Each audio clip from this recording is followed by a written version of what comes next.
And if I'm turning blue, please don't save me. Nothing.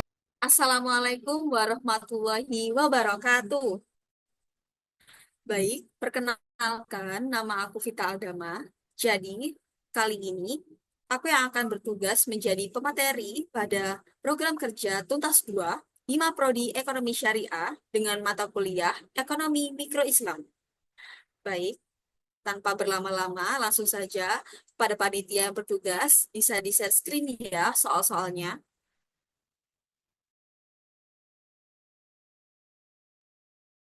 Baik, kita mulai.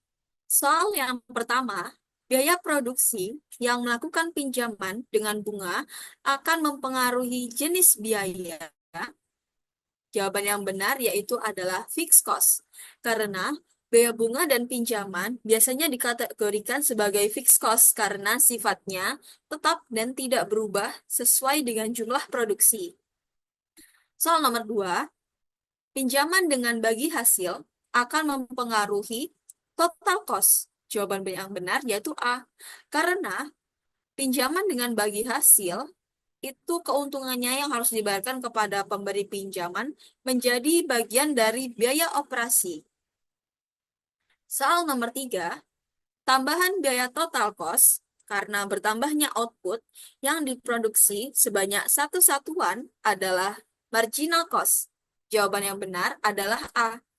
Karena tambahan biaya total yang terjadi akibat memproduksi satuan satu unit yang bertambah itu marginal cost karena fungsinya yaitu delta total cost dibagi dengan delta Q.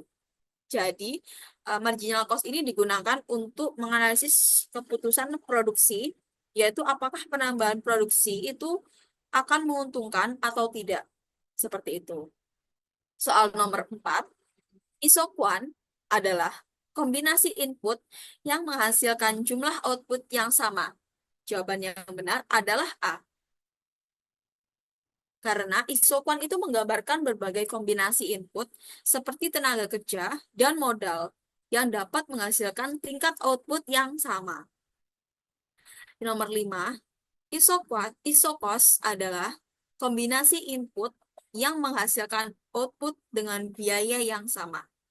Karena isokos itu menunjukkan berbagai kombinasi input yang dapat dibeli dengan jumlah biaya tertentu.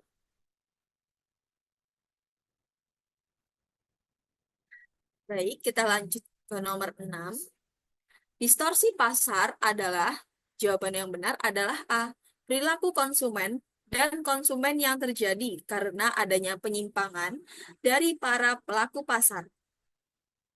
Nah, karena ini tuh berfungsi secara efisien karena adanya penyimpangan seperti monopoli, regulasi yang tidak adil, atau intervensi yang tidak sesuai. Seperti itu. Soal nomor 7, dalam melakukan produksi jangka pendek, perubahan input itu terjadi pada jenis biaya variable cost. Jawaban benar adalah D, karena dalam jangka pendek, biaya tetap fixed cost itu tidak berubah, sedangkan biaya variabel berubah sesuai dengan jumlah produksinya.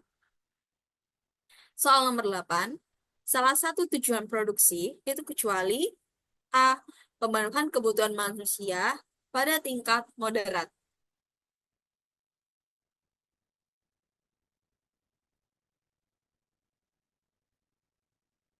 Baik, kita lanjut ke nomor 9.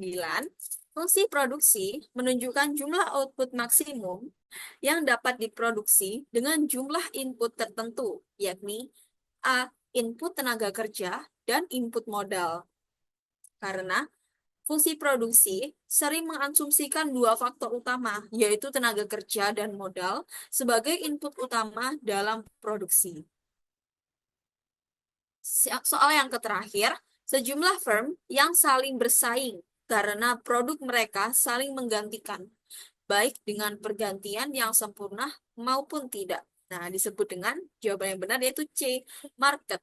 Karena market merupakan tempat bertemunya produsen atau firm dan konsumen, di mana mereka saling bersaing. Nah, terutama untuk produk yang dapat saling menggantikan.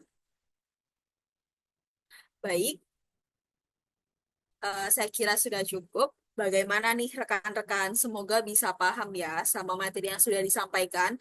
Dan jangan lupa untuk UAS 2025 ini nanti, semoga kalian bisa lancar mengerjakannya dan juga diberikan kemudahan.